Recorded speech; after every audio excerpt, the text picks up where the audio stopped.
Hello, I'm Lorelai with Silver Sage. I am pleased to introduce you to Zach Zezulka, who has spoken at Bar Brewery and other locations about all things plants. He's working at McIntyre's Garden Center for over 20 years now, and he is super excited to tell you all about how to keep your plants happy and healthy through the fall season. All right, Zach here. We're going to talk about September for 2022. Um, we'll start with the grass, your lawn. Um, the different lawns in this area are Bermuda, St. Augustine, and Zoysia. Those are the most common. And then some people have buffalo or whatever is native in their area. Um, the native grasses don't need much fertilization. If you wanted to fertilize, I'd probably stick with, organic based and something that's going to build soil.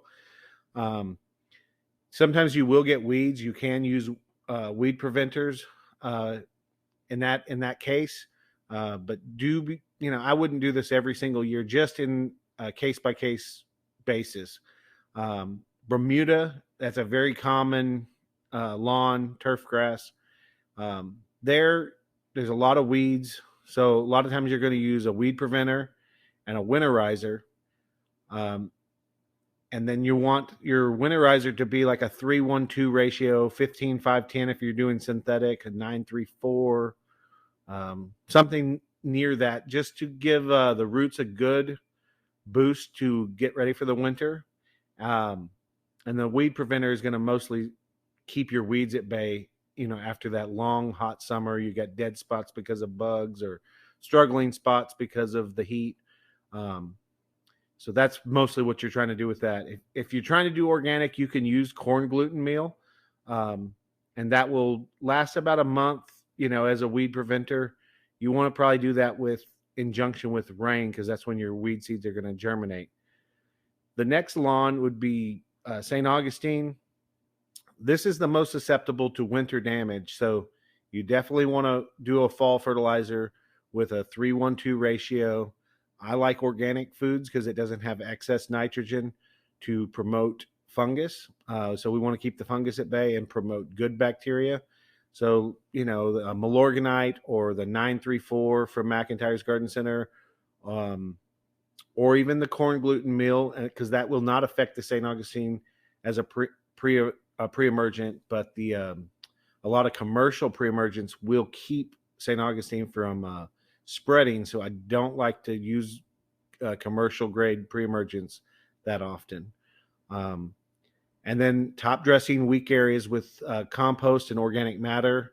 Real thin, you don't want to go thick in the fall, because if we get cold and the grass goes dormant, we don't want to smother it out. As we move on to vegetable crops, you want to probably go through and cull out tomato plants, pepper plants, squash plants, beans, anything that isn't performing the way you want, and go ahead and claim that space to plant your fall crops. To prepare vegetable areas, we want to add organic matter, so manure-based compost, and I like to be as diverse as possible. I won't buy the same bag. I'll buy 3 or 4 different composts and spread them out in the garden. Worm castings, molasses, those things will encourage good bacteria, which is going to process these organic foods and make them usable for the plant. Once you've got your area prepared, the crops that would go in right now would be all of your brassica family. So your broccoli, cauliflower, cabbage. I would start with your heading varieties. Um, and then later on, you can go with kale and some of your collards, because they don't need the light change to make the head. Um, at the end of this month into October, you're going to be looking at your lettuces and stuff like that when it cools off. You can also do snow peas and peas, um, turnips, radishes, uh, rutabaga, all your root crops like that would be a great time to start doing that.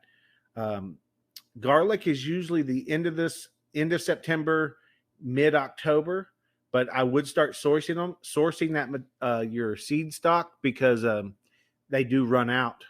Um, uh, And then after you, all your onions and alliums, so your garlic, they need lots of nitrogen. So usually a blood meal, if you're doing organic, non-organic would be ammonium sulfate 2100.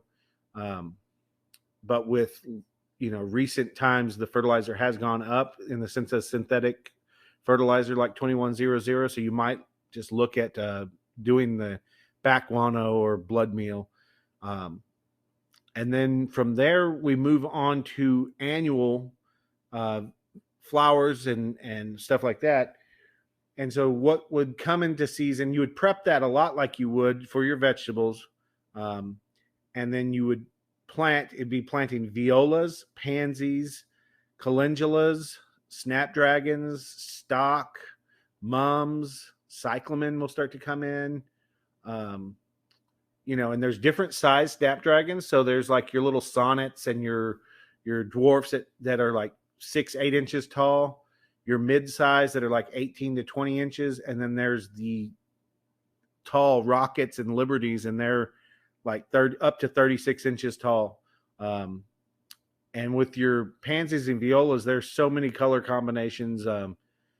It's just incredible, from oranges to yellows to then you have cool colors like purples and blues. And with your pansies and violas, blood meal is your best friend. They like really rich soil, and feed them frequently. And most of that stuff will make it through a normal winter here. If it gets really cold, water, maybe cover them.